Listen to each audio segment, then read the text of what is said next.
Donald Trump tried to rewrite reality yesterday. For the first time in a very long time, Canada simply refused to let him. Here is the context you need to understand. After a private, high-stakes phone call with Mark Carney, the White House quietly made a move. They leaked a calculated story to Fox News. The headline was simple. It claimed that Carney had walked back his tough speech from Davos. It claimed he had softened his tone. The message was unmistakable. Under pressure, Canada had folded. Now, in the normal course of history, this is exactly where the story ends. The superpower speaks, and the smaller ally stays quiet. You swallow your pride. You ignore the spin. You hope that by accepting the humiliation, you can save the deal. It is the unwritten, ironclad rule of diplomacy with the United States. You do not embarrass the president. You certainly do not contradict him publicly. But yesterday, that rule broke. Mark Carney stepped out into the public eye. He didn't apologize. He didn't offer a polite clarification. He said 6 words that destroyed the entire White House narrative instantly. I meant what I said. He rejected the premise entirely. That decision matters more than any single trade deal. It matters more than any tariff threat currently on the table. Because this wasn't just a correction of the record. It was a line in the sand. Right now, everyone is asking if Canada is ready for the pressure of Donald Trump. After yesterday, the better question might be different. Is Donald Trump ready for a Canada that knows how to say no? Let's look at what actually happened and why this moment changes the game. To understand the weight of this moment, you have to look past the headlines. You have to understand the trap that was set for Canada. Make no mistake about it. This wasn't an accidental miscommunication between press offices. This wasn't a reporter getting a quote wrong. This was a mechanism. In the world of high-stakes negotiation, information is a weapon. Donald Trump operates on a very specific playbook. We have seen it dozens of times with leaders around the world. The tactic is simple, brutal, and effective. First, you apply immense pressure privately behind closed doors. Then, you leak a victory publicly before the other side can speak. You tell the press the other side capitulated. You tell the world they bent the knee. Why do they do this? Because it forces the opponent into a terrible losing choice. Consider the position Canada was put in. Option A is to accept the lie. You stay silent. You look weak to your own voters at home. You look submissive to the international community. But you keep the peace with the president. You avoid triggering his temper. Option B is to call it out. You reject the lie. But in doing so, you escalate the conflict. You risk embarrassing a man who hates to be embarrassed. You risk triggering the very tariffs you are trying to avoid. It is a psychological bind. Most leaders, when faced with this choice, choose option A. They choose silence. Silence feels safer. Silence keeps the markets calm. Silence keeps the border open for one more day. So when U.S. officials reportedly told Fox News that Carney had walked back his comments, they were banking on that fear. They claimed he had softened his position on American protectionism. They were betting that Canada would be too afraid of a trade war to correct the record. It was a test of submission. The goal wasn't just to win the news cycle. The goal was to create a new reality. If Carney stays quiet, that narrative hardens into historical fact. The history books record that Canada blinked. And once you blink, you lose leverage. You become the partner that can be bullied into alignment whenever it is convenient. That was the trap. It was perfect. It was standard procedure. And Mark Carney didn't step into it. What happened next is a masterclass in modern power dynamics. When the leak came out, the pressure on Carney to stay quiet must have been immense. The safe play was to let it go, but he didn't do that. However, he also didn't do what Trump likely expected. He didn't panic. He didn't rush to social media in a rage. He didn't attack the journalists reporting the story. He simply walked out and corrected the record. He did it calmly.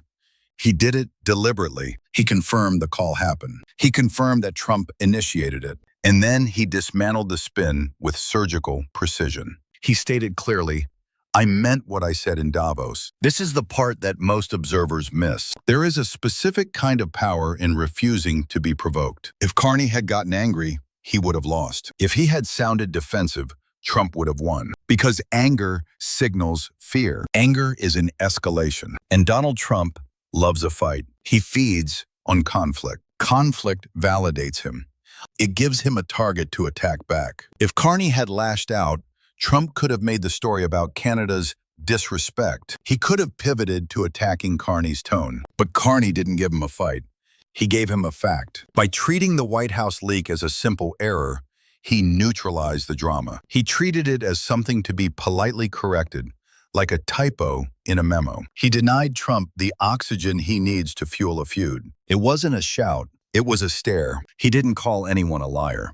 He didn't use insult. He didn't raise his voice. He just stated his position and stood there. And that is lethal in diplomacy. Because you can't spin someone who won't play along. You can't dominate someone who doesn't react to your pressure. By refusing to engage in the theatrical drama, Carney made the leak look exactly what it was. It looked like a desperate attempt to control the story. This wasn't defiance for the sake of defiance. It was precision. It stopped the spin dead in its tracks. It sent a message to Washington that this administration cannot be gaslit. It signaled that Canada reads the playbook, and Canada isn't playing that game. Now, you might be thinking this sounds dangerous. You might think, that is brave, but is it smart? Won't this just make Trump madder? Won't this accelerate the tariffs? And that brings us to the most important part of this entire event. We need to understand the why. Mark Carney didn't push back just because he has guts. He pushed back because he has options. Courage without leverage is just suicide. But Carney had leverage. In that same response, Carney revealed what he actually told Donald Trump on the call. And this detail is the key to everything. He didn't just listen to Trump's complaints. He informed Trump about reality. He told the president about Canada's arrangement with China. He explicitly listed 12 new deals on 4 continents that Canada has secured in the last 6 months. Think about the weight of that statement. He is on the phone with the most protectionist president in history. He is speaking to a man who demands total economic loyalty. And Carney is calmly listing Canada's other friends. He is laying out a map of the world that doesn't center on Washington. That is not a casual conversation. That is a display of leverage. The subtext was loud and clear. We value the American market, but we are not trapped by it. We are busy.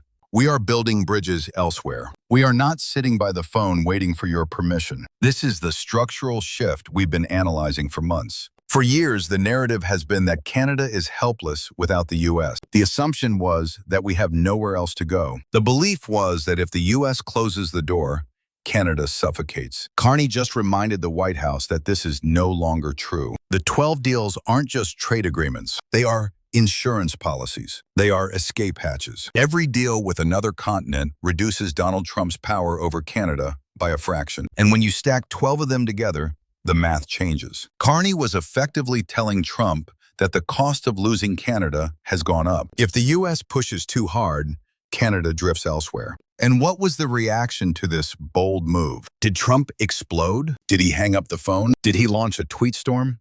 According to Carney, Trump understood. He was impressed. That reaction tells you everything you need to know about the psychology of power. Bullies don't respect submission. Submission invites more pressure. They respect strength. They respect people who have other options. By showing that Canada has alternatives, Carney gained ground. By demonstrating that we have a strategy independent of the U.S., Carney actually gained more respect than if he had apologized. He proved that Canada is not a vassal state. He proved we are a sovereign partner with our own portfolio. So, does this mean the trade war is off? Absolutely. The tariffs are still a credible threat. The pressure will come back, likely stronger than before. Whatever deal is eventually signed will still be painful. But the dynamic of the relationship has fundamentally changed. For decades, Canada's strategy with the U.S. has been defined by one rule: don't make waves. We manage the relationship by managing our own reaction. We walked on eggshells. We filtered every statement to avoid offending the giant next door. Yesterday marked the end of that era. We aren't managing reactions anymore. We are asserting reality. It is a harder path to walk. It carries significantly more risk. If you miscalculate, the consequences are immediate. But it is the only path that commands respect in this new geopolitical world. Carney showed that Canada will not accept false readouts of diplomatic calls. We will not allow our positions to be reframed as weakness for American domestic consumption. We will speak for ourselves. Donald Trump wanted the world to believe Canada folded. He wanted a quick PR win to show his base that he brought the neighbor to heel.